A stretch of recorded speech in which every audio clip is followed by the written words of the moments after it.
There has been an ongoing discussion in the United States about the usage of the Constitution and how it pertains to war and torture. During the Bush administration, specifically with waterboarding and the Patriot Act and Guantanamo Bay, there has been a large discussion about bending the Constitution and the usage of the Constitution. What I mean by that is this. Many have said we are at war, the enemy is getting at us in ways they never have before. In the sense, we're sort of desperate in trying to seek them out and destroy them. We are indeed facing a new sort of enemy.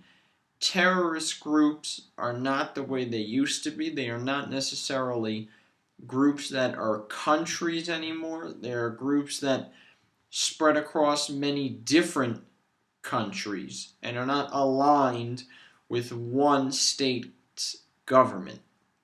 And so an argument that has been made is we can bend the Constitution in order to protect ourselves. We need to do whatever it takes to protect ourselves. And we've talked about this a lot with the Edward Snowden affair, with the government listening, well, whether they are or they aren't, whether it's true or it's not true. Some people have said the government's listening to our phone calls, reading our emails, has cameras and is monitoring us. And I'm sure the government would argue that they're doing it for your protection. They're doing it to help you. They're doing it to catch the terrorists and the criminals and to make our society safer in the long term.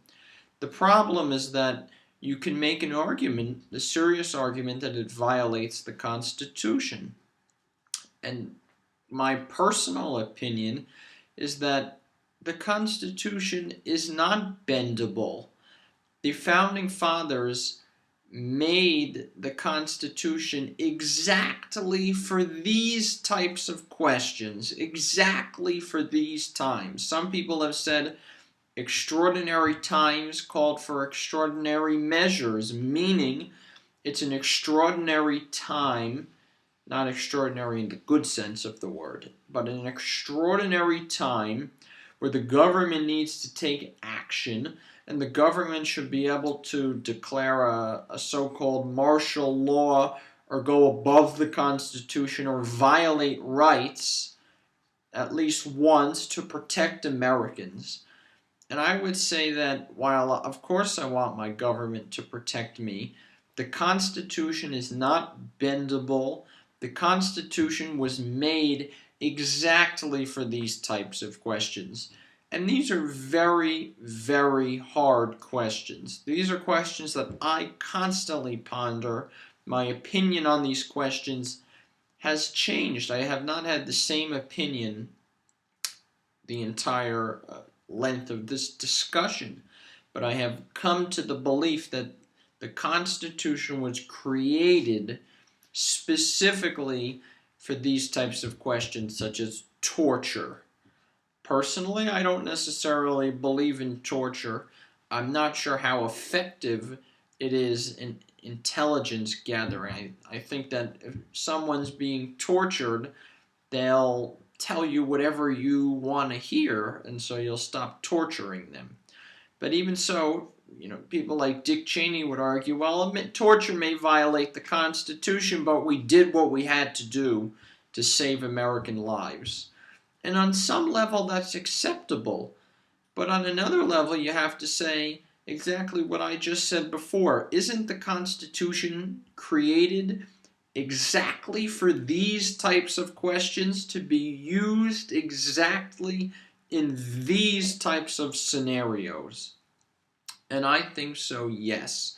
The Constitution was not created for us when we go about our daily lives, walking to the food store, then driving to get a haircut, driving our kids to soccer practice, and buying a minivan.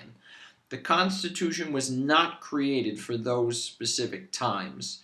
The Constitution was really created, I would argue, for times of war, for times of civil unrest, and for times when we want to say we can violate the Constitution because we're doing it to protect each other. We're doing it to protect America. The Constitution as a document was created as a reminder whenever we want to say that we can violate it, a reminder to tell us, no, we cannot.